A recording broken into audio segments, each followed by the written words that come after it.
I'd like to present this award. By the way, I'm Tom James, former CEO of Raymond James, and I would like to.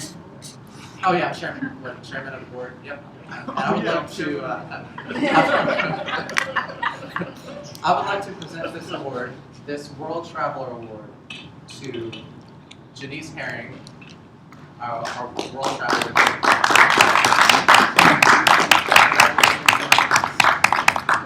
Oh, you're welcome. Thank you, Tom, for this wonderful first annual World Traveler Award. And you awarded it to me. That is just, I'm so pleased that you've done that. And I also need to thank my husband, the ever-suffering husband who hauled me and my fake Louis and my fake Prada to Italy and China and back. I didn't start out as a world traveler. I was a little slow. When I was a kid, we visited my relatives in Louisiana. And I don't know if any of you have ever been to Louisiana, but it's about as foreign a country as you can find in the United States. We have the Cajun French language barrier and the very odd cuisine. Next, I tried Epcot. And did you know I could do 10 countries in one afternoon? I must admit, I was a little afraid on the flume ride in Norway. And the 360-degree movie in China made me a little motion sick. And I didn't even know that the Canadians were Canadian, except that they kept saying, hey. And of course, that French was a little hard to understand. Next, it was the real thing. I went to France and Italy. And did you know that the graffiti in France is written in French? Who would have guessed? And then there were the elevators in France. My Louis and I did not fit in the elevator together. That was a challenge.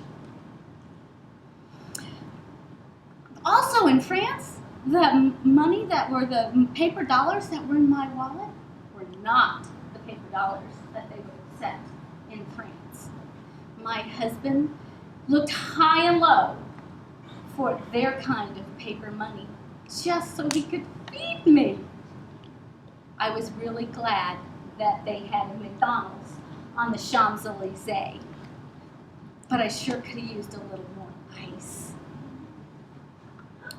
Next was Italy. And what my husband learned in Italy was that I did really well when I was in an American hotel. And the more expensive, the better. So the next trip I had to do was China.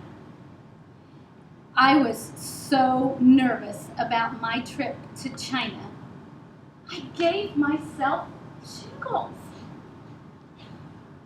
I thought I'd get the shingles over with, so that way when I got to China, I wouldn't have to worry about getting shingles again. So I packed my bags, I brought my antibiotics, I brought my toilet paper, and I brought some extra underwear. And when I got to China, first thing we did was go shopping. And when you go shopping in China, they explained to us that you could either buy the fake fakes, which is what they sold in the storefront, or you could buy the real fakes. And you get those in backroom deals. I am happy to tell you I got some great backroom deals. And then I went shopping for clothes, because who goes to a different country and doesn't buy clothes? So I bought my dress that I'm wearing here for day. But I went into this tiny little shop, and I said I wanted to buy an authentic Chinese dress. And the lady came out in her broken English, and she said, "This dress, it's for you." And I said, "Well, I can't try it on. How do you know it's for me?" It's for you." Well, I looked at the dress, and you know that dress had a tag on it that said, "Extra, extra, extra large." Do I look like an extra, extra, extra large? I said, "Oh, no. And she said, "No, stop." She said, if you were in America and you bought dress in America, it would only be large. And I went, "Oh, no." I don't know about you guys, but I didn't think I was extra, extra, extra large. So after all of that, then it was time to go out to eat. Well, I forgot to bring my Imodium when we went to China. But I didn't forget my toilet paper. So while I went to China with an American digestion, the food was Chinese, and I definitely understood what it was like to be flaccid. So, in conclusion, I would like to encourage all of you to do like I did. Travel the world, have a great adventurous spirit, don't forget your toilet paper, and always remember American hotels are best. Thank you, Tom James.